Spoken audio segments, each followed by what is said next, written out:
Gracias, presidenta. Buenos días. Karina Aguilar, de Diario 24 Horas. Sobre este tema de Finabien, preguntarle, cuando se obtiene la tarjeta en Estados Unidos, ahí se puede depositar prácticamente todo el dinero de los paisanos y en caso de que sean deportados, ¿lo puede recuperar en México? Sí, por supuesto. O sea, es un tema… Sí, porque está vinculado con Financiera para el Bienestar, que es una institución mexicana que tiene alianzas en Estados Unidos con instituciones financieras para poder hacer el envío de remesas. Y no se quedan desprotegidos. No se quedan desprotegidos. Por otro lado, preguntarle, presidenta, el fin de semana el presidente del Senado, Gerardo Fernández, reveló que el coordinador de los senadores de Morena la había visitado en 2 ocasiones en Palacio Nacional la semana pasada. ¿Nos podría platicar si tocaron el tema de Tabasco? ¿Reveló qué, perdón? Reveló que Adán Augusto López, el coordinador de Morena, la había visitado en 2 ocasiones la semana pasada aquí en Palacio Nacional. ¿Nos pudiera mencionar si tocaron el tema de su secretario? Tengo reuniones, como lo he informado aquí, todos los lunes. Por ejemplo, este lunes no, pero normalmente tengo reuniones los lunes cuando hay sobre todo periodo ordinario para revisar las leyes que se han aprobado, cuáles faltan. Es esencialmente un tema legislativo. Viene Ricardo Monreal y Adán Augusto López y revisamos los temas principalmente relacionados con la agenda legislativa. Vinieron el lunes y después ya no, la semana pasada solamente vino el lunes. ¿Y ha hablado usted con Adán Augusto sobre este tema de Hernán Bermúdez? A ver, yo creo que lo importante aquí es lo siguiente, y además para que se vea la diferencia. En este caso, esta persona que fue secretario de Seguridad Pública del Estado de Tabasco es investigado y tiene una orden de aprehensión por la Fiscalía General de la República. Muy distinto a otros casos donde, por ejemplo, García Luna fue en Estados Unidos. Aquí, de inmediato, cuando hubo conocimiento de vínculos, se abre la carpeta de investigación y la orden de aprehensión. Eso es lo primero, y hay una diferencia. Segundo, aquí no se cubre a nadie. Si la Fiscalía tiene contra alguien, que sea militante de Morena o no, alguna evidencia, adelante, que continúe la investigación. Entonces no vamos a cubrir a nadie, nosotros ni la Fiscalía, aunque la Fiscalía obviamente es autónoma, lo tiene que seguir la investigación. Ahora, así como no debe cubrirse absolutamente a nadie, si es que hay indicios de algún vínculo con la delincuencia o indicios de algún acto de corrupción o alguna ilegalidad, de la misma manera no estamos de acuerdo en el linchamiento mediático. Tiene que haber pruebas y tiene que actuar la autoridad de la Fiscalía y los tribunales de justicia. Entonces, esa va a ser nuestra posición siempre. Entonces, en este caso, él mismo ya lo dijo, si lo llama la autoridad, pues él va a ir a declarar y dio su posicionamiento. Entonces, pues creo que hasta ahí es lo que se conoce, y si sigue la investigación, que sigue la investigación. Si hay algo contra él o contra cualquier otra persona, nosotros no vamos a cubrir a nadie que tenga vínculos con algún grupo delictivo o por un acto de corrupción, pero tampoco respondemos ante linchamientos mediáticos o de las redes sociales. Gracias. Y preguntarle, no sé si ya el titular de Profeco nos pudiera revelar los nombres de los servidores públicos que le pidieron favores, diputados y servidores públicos que le pidieron favores y que reveló en una comparecencia en Cámara de Diputados. Con permiso, presidenta. Bien, más allá de los nombres, yo quisiera dar 2 mensajes. Uno es que formalmente o finalmente los procedimientos a estas empresas se realizaron, se verificaron, se sancionaron y están en este proceso y en este procedimiento. Y 2, encontramos en la gran mayoría de los legisladores mucha sensibilidad y nos van a ayudar en particular a mejorar muchas cosas para atender a personas consumidoras. Y una de ellas que hemos estado analizando muy de cerca es algunos sectores, alrededor de 17 sectores, hoy están obligados a informar y a reportar sus contratos de adhesión ante la Profeco.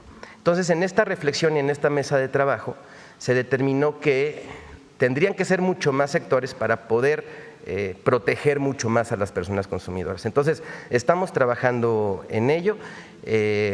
Lo que nos dijo la presidenta es todo conforme a la ley, todo conforme a derecho, y nosotros seguimos haciendo nuestro trabajo. Muchas gracias, presidenta. Y gracias. Y por último, preguntarle a la secretaria Citlali Hernández si la mayoría de las mujeres o qué porcentaje de las mujeres que llegan a estos centros libres son mujeres violentadas o son mujeres que quieren salir adelante y aprender algún oficio y demás. Por favor.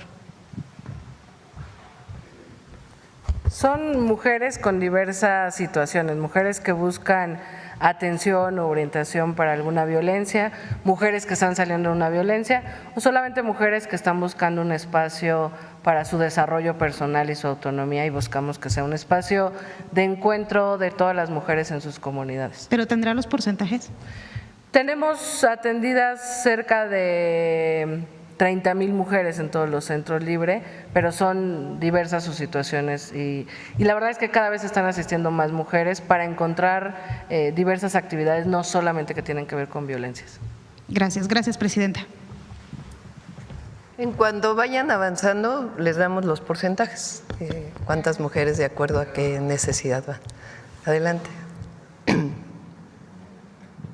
El compañero, sí. Gracias, presidenta. Muy buenos días. Santiago de Llano, de Ecos Media MX. Presidenta, mi primera pregunta sería para la secretaria Citlali Hernández, si es posible. Secretaria, a través de estos centros libres, ¿qué otras políticas públicas están articulando desde su secretaría para acompañar a estas mujeres en temas de salud, cuidado y participación comunitaria? ¿Cómo se vinculará este programa con otras estrategias de bienestar integral?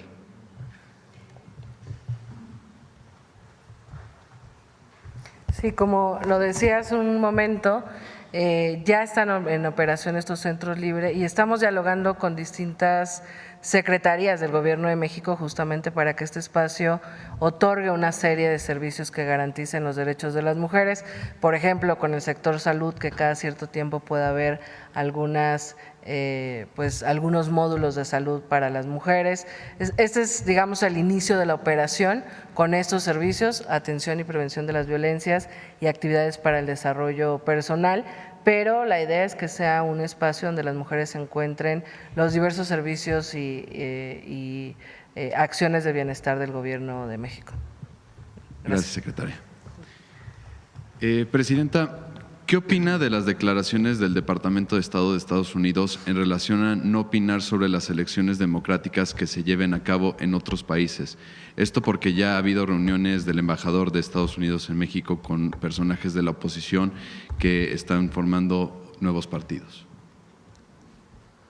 Y yo creo que hasta ahora el embajador de Estados Unidos en México ha sido respetuoso, tiene buena comunicación con el Gobierno de México, en distintos momentos ha aclarado temas importantes que habían salido en los medios de comunicación, como por ejemplo el famoso tema de las visas, de que si había una lista de personajes políticos a los que se les iba a quitar las visas. Claramente la embajada dijo no hay ninguna lista y no hay nada que tenga que ver con eso, y algunos otros temas. Entonces no, pues un embajador tiene necesariamente que tener una tarea de vínculo entre en este caso el Gobierno de Estados Unidos y el Gobierno de México. Es el representante del Gobierno de Estados Unidos en México y hasta ahora pues ha sido respetuoso. Y ya por último, presidenta, ¿qué opinión tiene de que el gobierno del presidente Donald Trump tome represalias contra aerolíneas mexicanas luego de que el gobierno de México supuestamente obligó a las líneas aéreas de carga estadounidenses a que dejaran de utilizar el Aeropuerto Internacional de la Ciudad de México y que ya incluso personajes de la oposición mencionan que es debido a la terquedad de que el AIFA tenga vuelos? Fue un comunicado de la Secretaría de Transporte del gobierno de Estados Unidos. Todavía no hemos sido notificados formalmente. Fue una declaración, parece que van a notificar en esta semana y hay que ver exactamente a qué se refiere. Ahora, México es soberano, eso es lo primero. Hay desde 2014, fíjense, 2014, todavía no gobernaba el presidente López Obrador, hubo una publicación de la saturación del Aeropuerto Internacional Benito Juárez de la Ciudad de México, desde 2014. De hecho, es parte de la justificación de la construcción del aeropuerto en Texcoco. Pero es evidente, o era evidente, que el Aeropuerto Internacional de la Ciudad de México tenía una saturación muy alta en número de vuelos de pasajeros y también de carga. Esta saturación pues ya llegaba a niveles de riesgo, digamos, en términos de su propia operación. Entonces, en la época de Fox, luego de Calderón y luego de Peña, lo que querían era cerrar el Aeropuerto Internacional de la Ciudad de México y construir un aeropuerto en Texcoco. Cuando llega el presidente López Obrador, bueno, desde que fue jefe de gobierno, a mí me tocó porque fui secretaria de Medio Ambiente, nos opusimos a que se cerrara el Aeropuerto Internacional de la Ciudad de México y se construyera el aeropuerto en Texcoco. Eso fue, lo primero fue idea de Fox, de hacer eso. ¿Qué ocurrió en aquella época? Pues querían hacerlo no solamente en la zona federal de Texcoco, sino comprarle tierras a ejidatarios de distintos ejidos.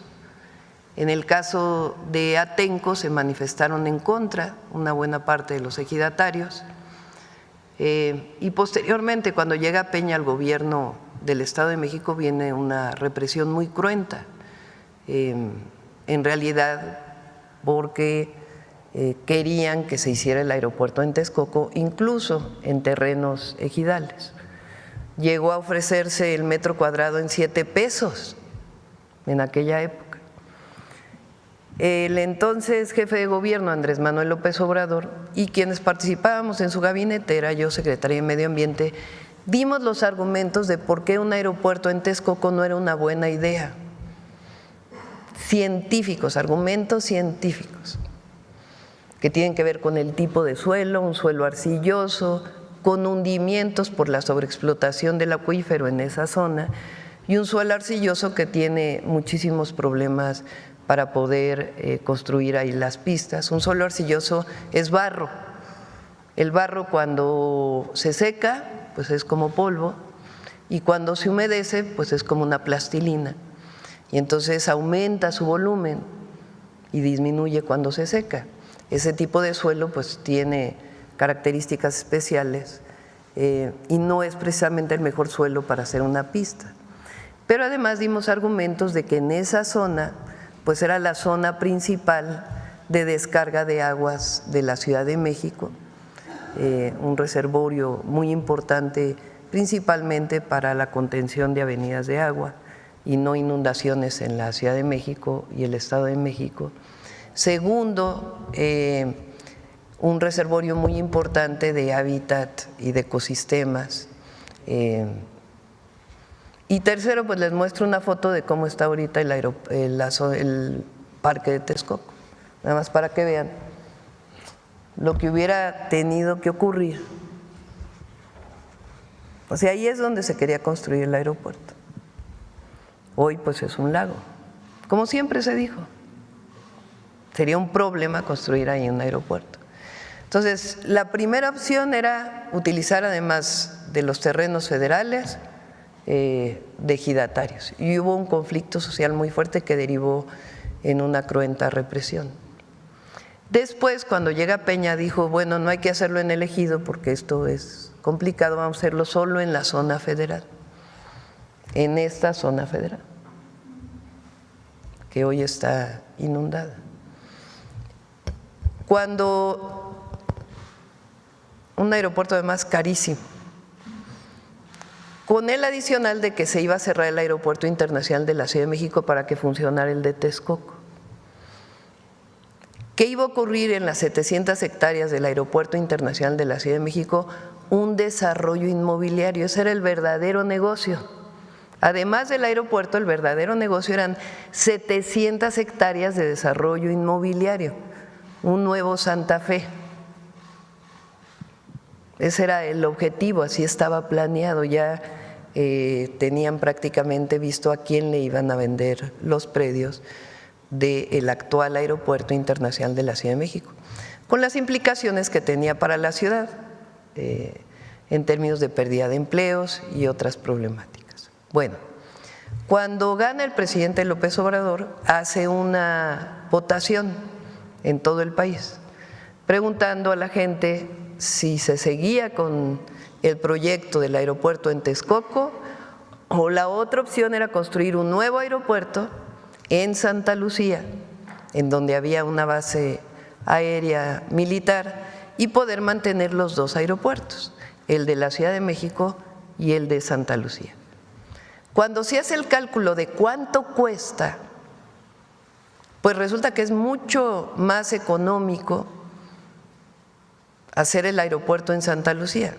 Se ahorran 300,000 millones de pesos, 300,000 millones de pesos. El aeropuerto se hace rápido, de manera eficiente. Cuando están listos los dos aeropuertos, se inaugura en 2022 o 23, a ver, recuérdame la fecha de inauguración. O 21. 21. Se inaugura en 2021, imagínense.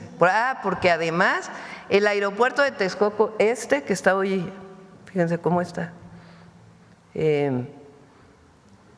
iba a tener su primer vuelo hasta el 2024-25.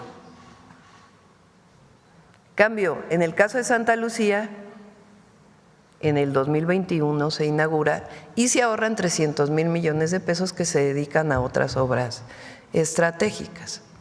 Bueno, cuando está el aeropuerto, el AIFA ya, y el Aeropuerto Internacional de la Ciudad de México, se hace una valoración de qué tiene que irse al AIFA.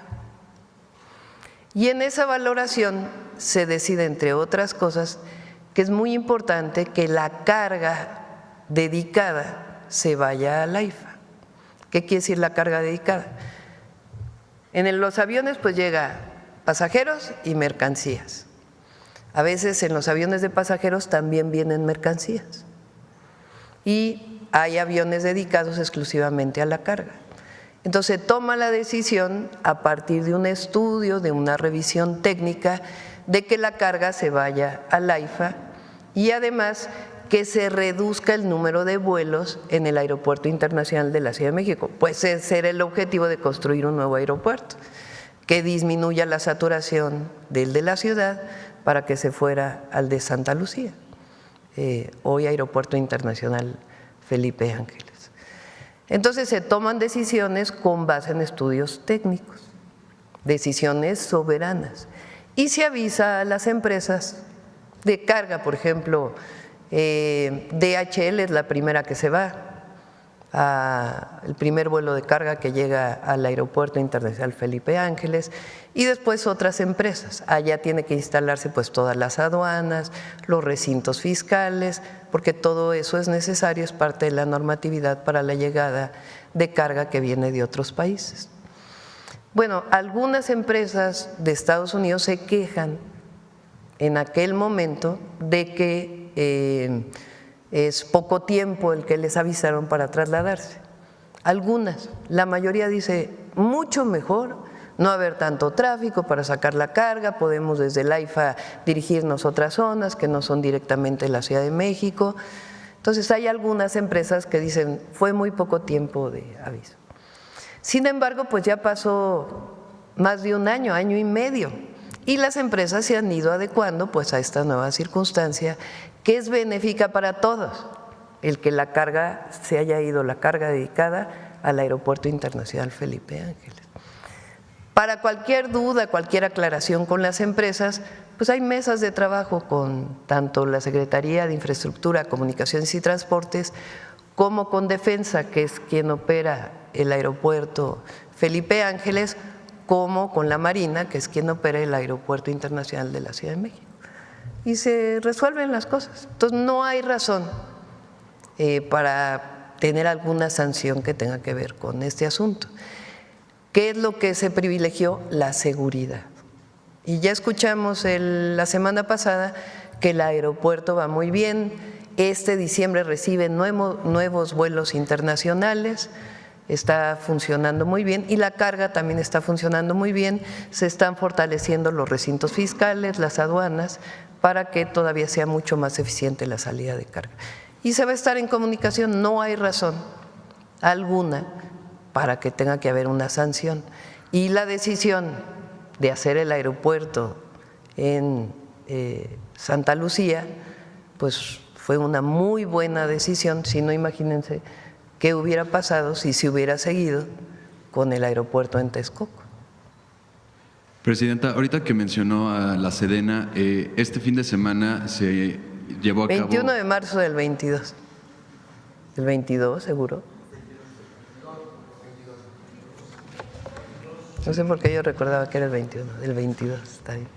Este fin de semana, el sábado, se llevó un ensayo por el evento que se realizará este sábado 26 de la fundación, de los 700 años de la Fundación de México Tenochtitlan, donde varios de los actores que representarán en este evento son integrantes de la Sedena. ¿Qué mensaje le daría al pueblo de México ante este evento? Va a ser algo muy, muy especial. A ver, aparte de que se va a transmitir por todos los medios públicos, los invitamos a que vengan al Zócalo. Es la historia del pueblo mexica, de la fundación de Tenochtitlan y después también pues de la invasión española y lo que se llama la caída de Tenochtitlan.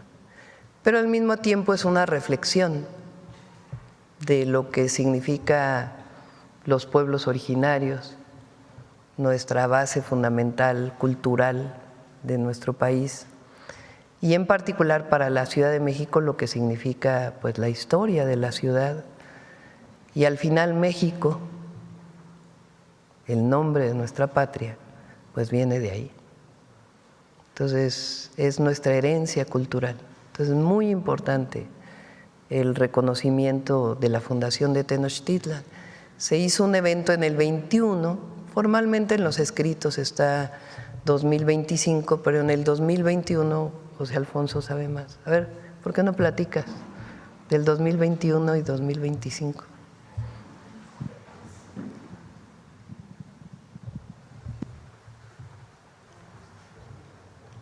Gracias. Presidenta, con su venia. Sí, en el 2021 en efecto, se hizo una conmemoración en relación a la Fundación de México. El documento que nos sustenta es la Chronique o l'Histoire du Mexique, que se encuentra en la Biblioteca Nacional de París.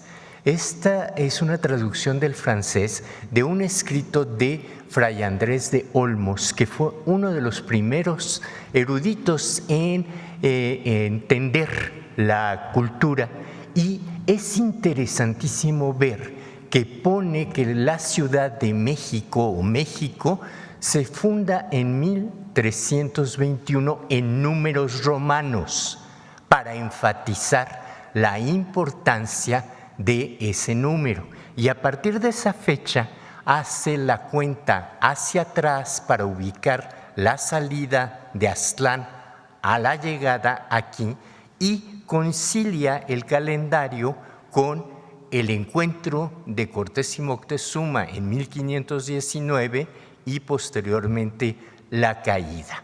Hubo un debate interesante, respetuoso por parte de muchos de los académicos, y la decisión fue reconocer que la cuenca del Valle de México viene siendo poblada desde hace más de 700 años. Ahora lo que estamos conmemorando es un hecho cósmico puntual que se viene repitiendo desde hace muchísimos años y por lo menos 50 años de participación de grupos mexicaneros, danzantes, etcétera, los 26 de julio en la Plaza de la Constitución, y constituye el segundo paso cenital del Sol. Y este paso cenital del Sol es, según lo hemos analizado, el portento, es decir, el águila es el Sol que desciende sobre la nopalera. En la nopalera está el corazón de Copili y en lugar de serpiente tiene el glifo de la guerra sagrada. Y esta figura mítica está impresa, lo han visto ustedes ahora en las reproducciones que están en el Zócalo, en lo que se llama el teocalli de la guerra sagrada o de la fundación, porque tiene en la parte superior el glifo correspondiente a 1325. Eso es lo que estamos conmemorando, la fundación o el sembrado de la cultura mexica en el islote que posteriormente fue la gran ciudad de México, Tenochtitlan. Gracias.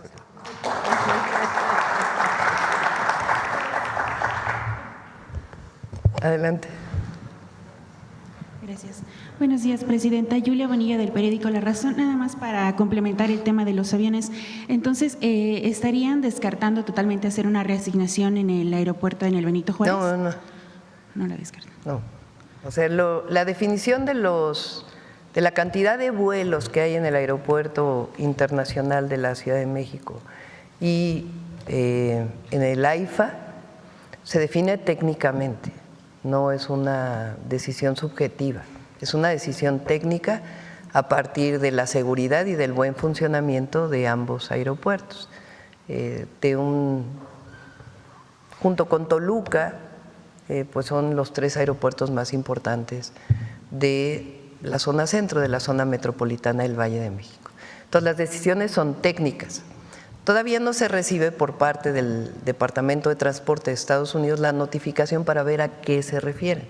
Y en el momento que se reciba, pues se habla con las aerolíneas y también con el Departamento de Transporte, pero no tiene, digamos, un sustento en términos de que haya sido algo en contra de alguna aerolínea estadounidense.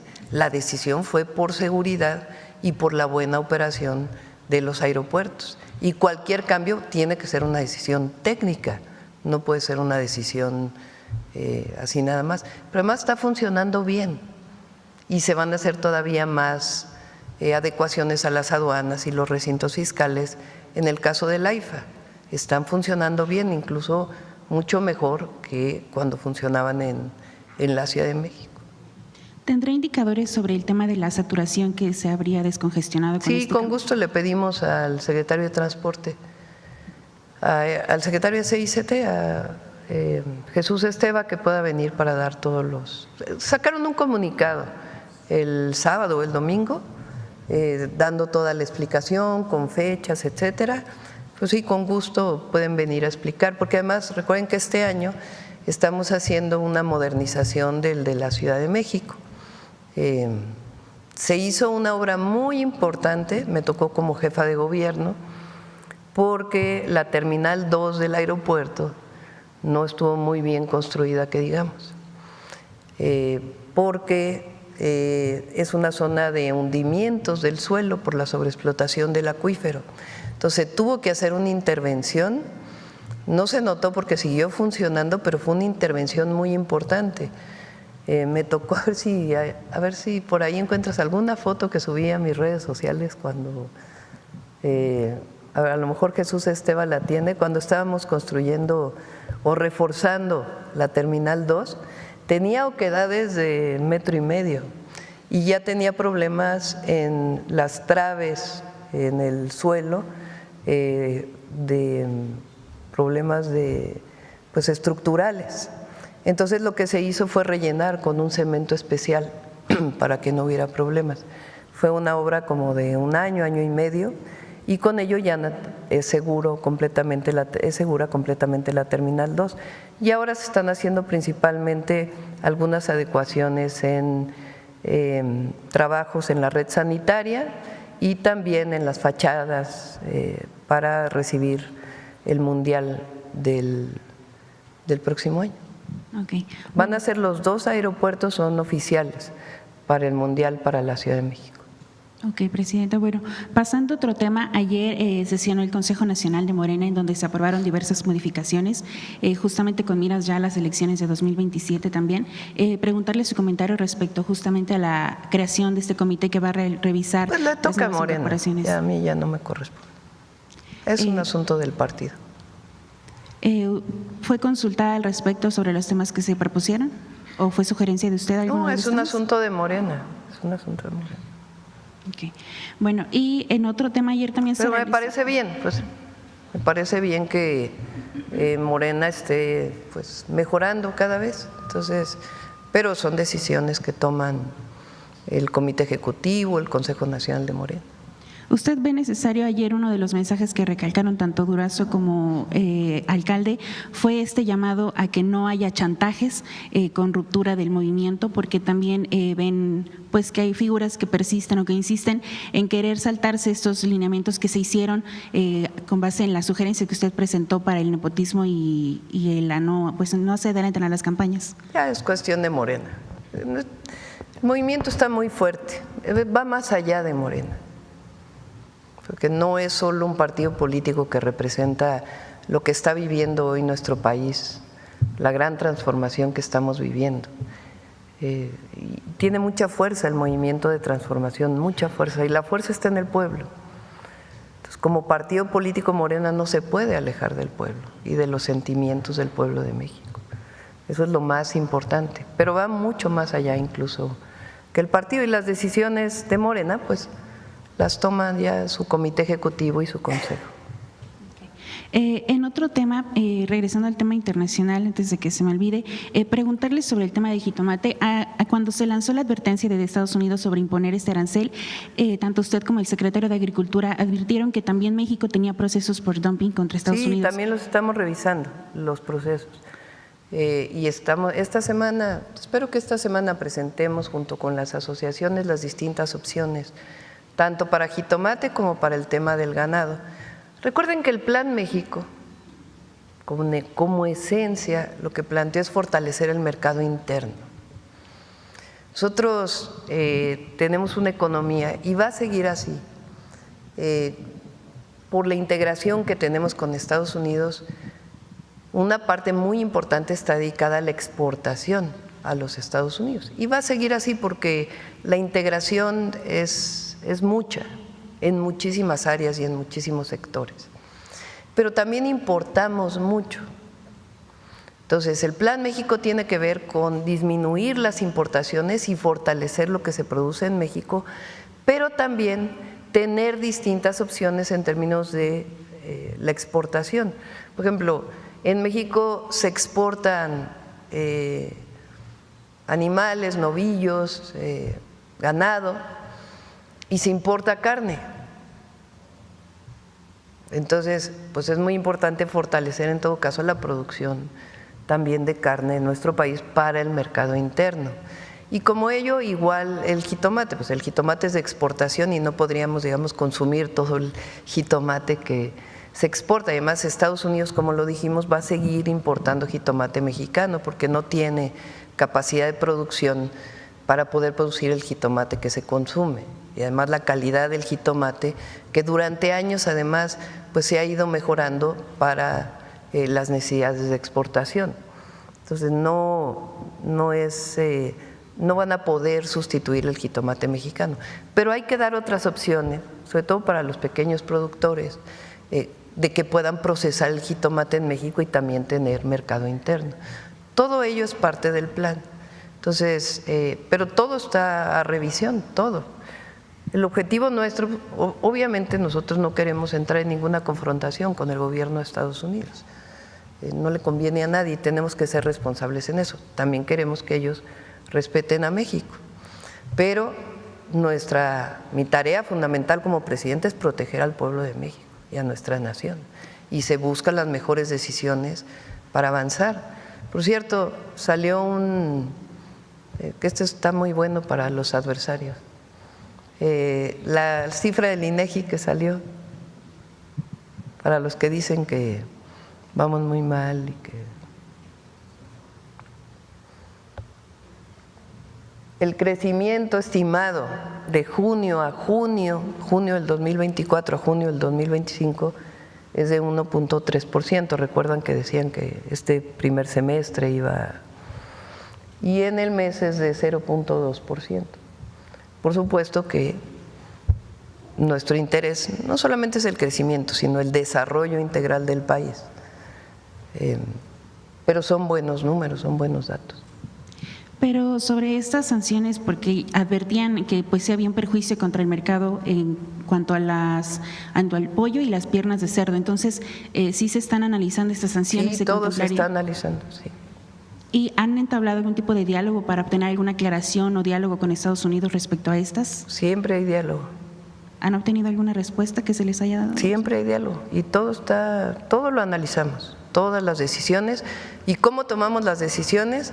Pues lo mejor para el país, lo mejor para el pueblo y lo mejor también, pues, para que no se pierda ningún empleo.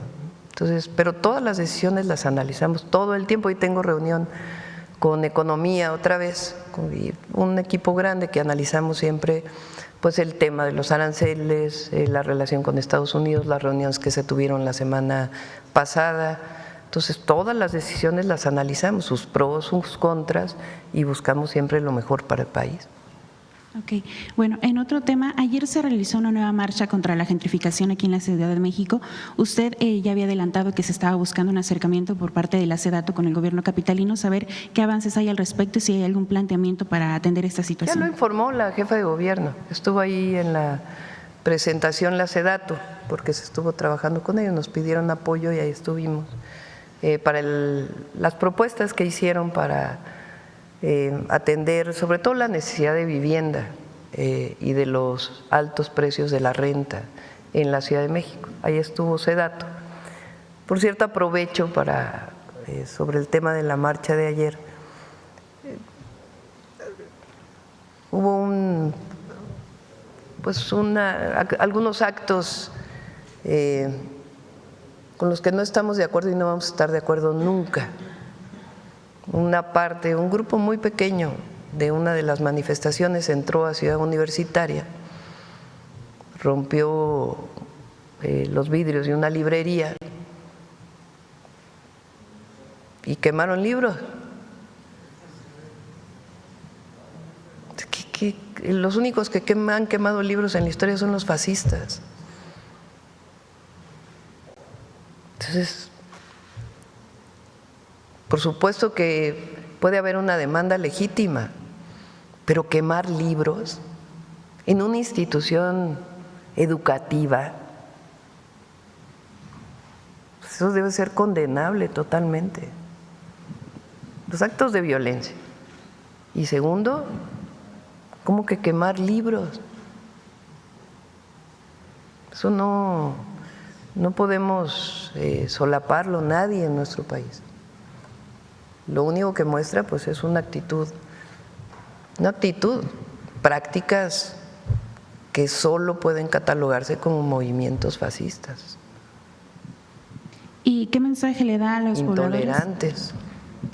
¿Y qué mensaje le da a los pobladores que ayer durante la marcha pues manifestaron esta inquietud, sobre todo al sur de la capital, por el encarecimiento tanto de terrenos como de rentas? Hay una demanda legítima de incremento de las rentas en la Ciudad de México. Y la jefa de gobierno presentó 14 puntos, desde la construcción de vivienda en renta, la construcción de vivienda por parte de la Secretaría de Vivienda de la Ciudad de México para renta, que es una muy buena idea, hasta otros esquemas que eviten que aumenten las rentas más allá de la inflación, que ya estaba en la ley, pero que ahora pues están generando las condiciones para poder supervisar que en efecto no sea así. Entonces son varias propuestas de un plan integral que es muy bueno y que va a tener el apoyo del gobierno federal en lo que necesite. Ok, y por último, Presidenta, hace unos días publicamos en La Razón que de acuerdo con los informes de la Auditoría Superior de la Federación, hay más de 102,000 millones de pesos correspondientes a observaciones no aclaradas por diferentes entes, tanto a lo federal como en el gasto federalizado de los estados y los municipios. Son observaciones que vienen desde el inicio de siglo, que son básicamente, pues sí, más de 100,000 millones de pesos perdidos, o que no aclarados más bien. En este contexto, preguntarle su postura al respecto y si ve necesario legislar, justamente porque uno de los problemas que se advierten en este tema es que no hay plazos fijos justamente para que los entes, las secretarías, las dependencias, pues aclaren qué pasó con este dinero que se les observa por parte de la auditoría. Bueno, sí hay plazos. Viene primero una observación de la Auditoría Superior de la Federación y luego vienen tiempos para poder aclarar las observaciones que se hacen.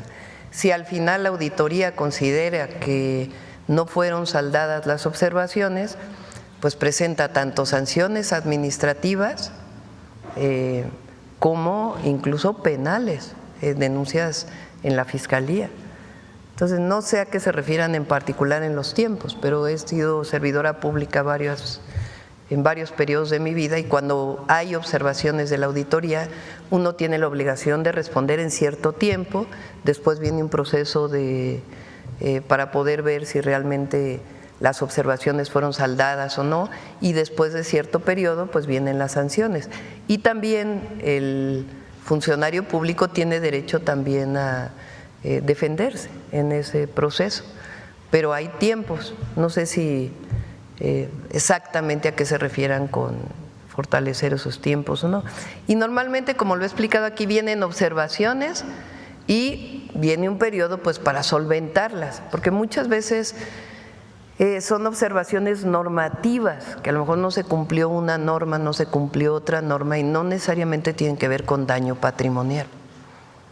Pero bueno, los tiempos a lo que se refiere son el plazo justamente que se abre después de la aclaración y que finalmente pues termina en que si no se aclara pues el dinero queda ahí como perdido, porque estos más de 100,000 millones de pesos pues vienen de cuentas. No, pero la ley es muy clara, si no se solventa la observación se va o al Tribunal de Justicia Administrativa, que tiene después en fin, al tribunal que tiene que seguir la sanción y también se presenta en su caso denuncia penal. Entonces no es que queden perdidos, sino que quedan en denuncia y ahí el funcionario o el que haya sido funcionario público debe devolver los recursos o si no, pues hay delito penal.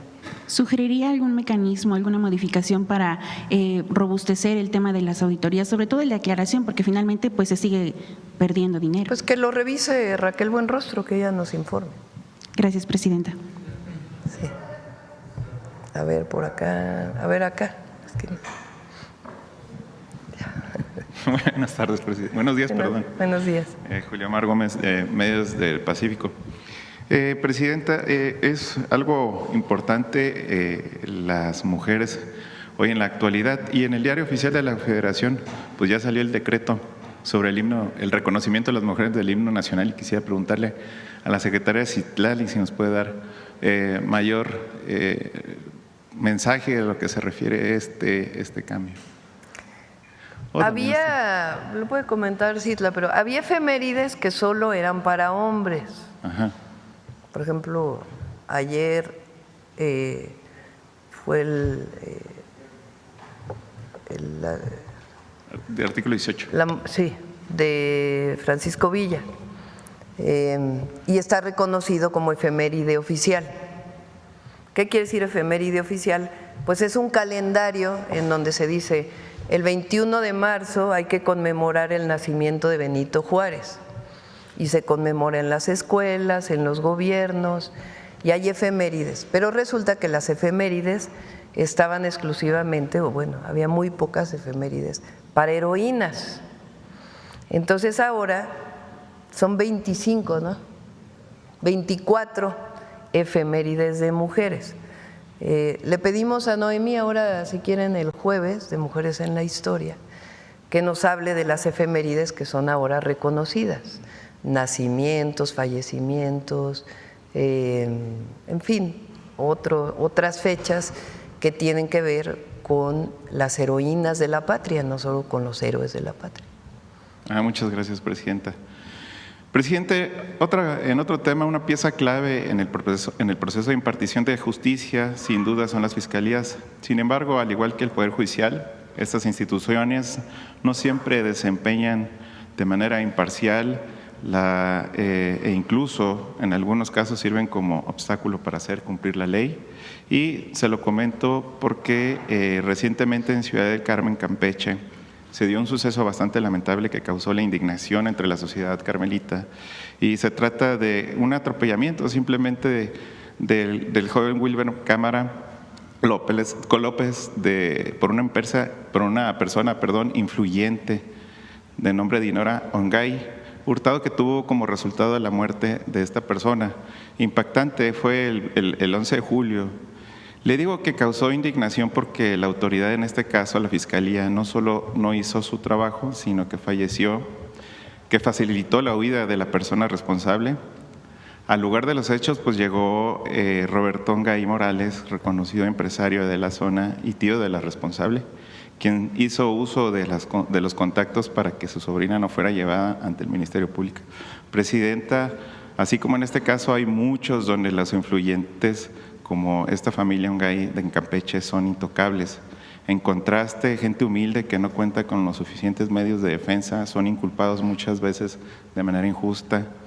Ante esta situación, ¿cómo podría hacer las fiscalías no sean un obstáculo en el nuevo sistema de impartición de justicia que iniciaría el próximo septiembre? Nada ni nadie por encima de la ley. No debe haber privilegios. Cero privilegios.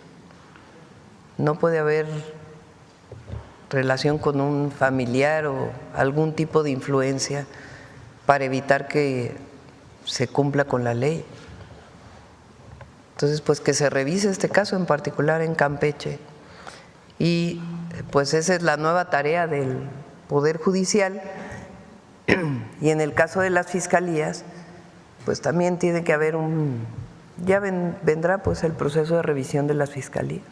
Usted lo ha dicho, Presidenta, hay casos con los jueces, no todos son malos y no todos son buenos, pero en este caso hay jueces que han hecho su trabajo, y lo digo porque en un caso en Baja California Sur, particularmente en Los Cabos, una familia que ha sido, pues, el problema de las tierras siempre van a ser un problema allá, lugares como turísticos y que tienen un valor muy alto, y que después de 25 o 30 años de litigio lograron darle el fallo a la sentencia de estas familias originarias de Los Cabos.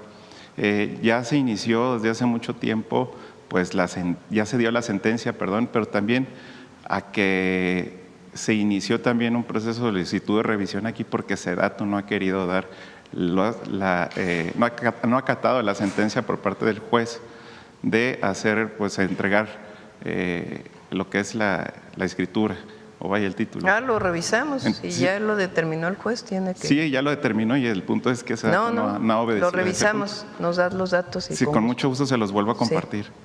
Sí. Muchas gracias, Presidenta. Gracias. A ver, aquí. Sandra Aguilar, de Grupo Informativo. Buenos días a todos. Particularmente a aprovechar que está tanto la Secretaria de Mujeres y también la Secretaria de Bienestar. Nos han compartido, Presidenta, los adultos mayores, hombres y mujeres, de repente extravían su tarjeta para poder ir a cobrar su pensión que se les deposita constantemente, y nos han compartido que batallan mucho para poder recuperar nuevamente, que los traen en vueltas y vueltas, que les piden el documento. Hay un documento que les entregan al momento también de que firman ellos como un acuerdo, es un documento, y muchos de ellos no lo tienen extraviado. Entonces, compartirle que sí están batallando y necesitan ellos acudir directamente a la sucursal, quienes tienen ese documento tienen que hacer la fila, tienen que esperar su turno, entonces sí, los hemos visto cómo bajan inclusive de transportes de plataforma y los mismos transportes de plataforma los ayudan a que puedan ingresar, muchos con bastón, muchos con andador. Entonces les comparto este dato porque sí se está batallando un poquito para recuperar lo que es la tarjeta del banco. Gracias. ¿Cómo se tiene que hacer el trámite para restituir la tarjeta si la perdieron, la extraviaron, se la robaron? Primero hay que hablar a la línea del Banco del Bienestar para notificar que está extraviada. Ahí les van a dar un folio. Con ese folio tienen que ir al módulo de la Secretaría de Bienestar, porque todos los trámites son presenciales, porque justo cuidando a los adultos mayores, que nadie dé por perdida su tarjeta o su trámite, la entrega se hace de manera directa, inclusive cuando están enfermos, que no pueden salir de casa y toca ya la recepción de la tarjeta, si nos avisan, la entregamos.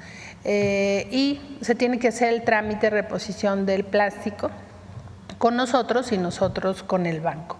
De cualquier manera, ellos siguen recibiendo sus apoyos porque tienen un número de cuenta. Lo que han extraviado es su tarjeta. El plástico. Así es, pero ellos siguen recibiendo sus apoyos y en el tiempo en el que llega la tarjeta, ellos pueden retirar en ventanilla.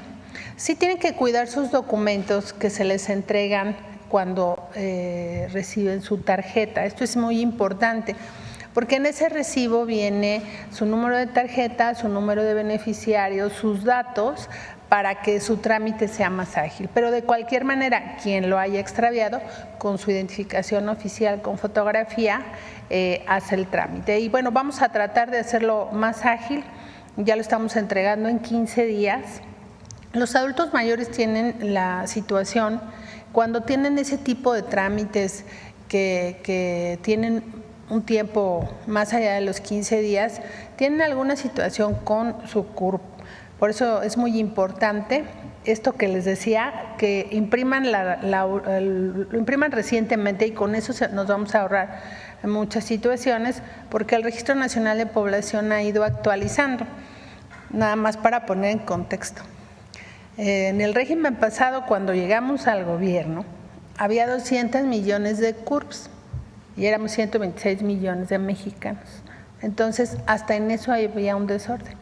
Ya afortunadamente está puesto en orden, nuestros padrones son transparentes y hoy tenemos que reforzar, mejorar la atención en el tiempo, pero bueno, todo tiene que ver con que les llegue de manera oportuna sus programas, sus pensiones, que son un derecho para ellos. Y bueno, nada más, en efecto, les piden este documento que usted está mencionando, pero les piden el original. Muchos de ellos no cuentan con el original y también a ver si en ese punto particularmente pudieran ser más flexibles, sobre todo para Vamos a promover una campaña para que lo guarden y resaltar la importancia de por qué lo tienen que resguardar. Se les entrega cuando se entrega la tarjeta. Todos los adultos mayores llevan sus micas, donde van guardando ahí todo. Y la verdad son un ejemplo de orden, alguien lo pierde, pero con mucho gusto se les auxilia. La instrucción de la presidenta es resolver los asuntos sin burocracia y eso hemos tratado de hacer.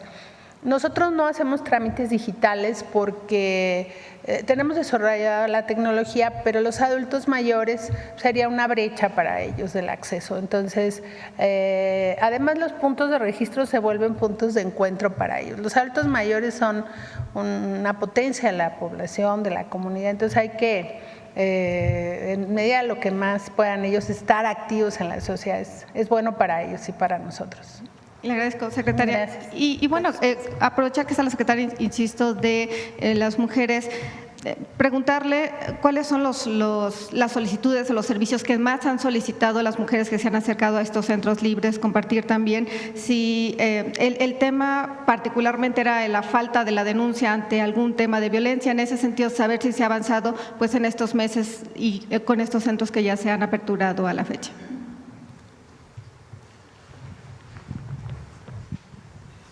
Sí, recordar que las mujeres que viven violencia muchas veces no saben qué hacer o a dónde acudir o les cuesta trabajo Entonces, en estos centros hay orientación psicológica y jurídica, que es como el primer acercamiento y que va dotando de cierta confianza a las mujeres para denunciar.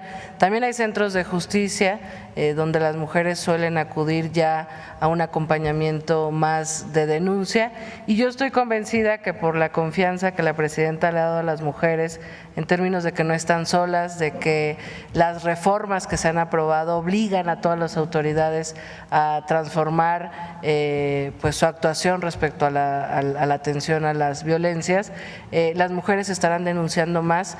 Hemos estado acompañando en la Secretaría de las Mujeres, y en estos centros libres son el primer contacto, digamos, de mujeres que empiezan a dialogar su violencia o a encontrar alguna respuesta, y que son canalizadas de distintas formas, además de algunas otras, digamos, vehículos por donde están muchas mujeres denunciando, como la línea telefónica que en su momento también presentamos, pero bueno, son el primer acercamiento y el primer contacto.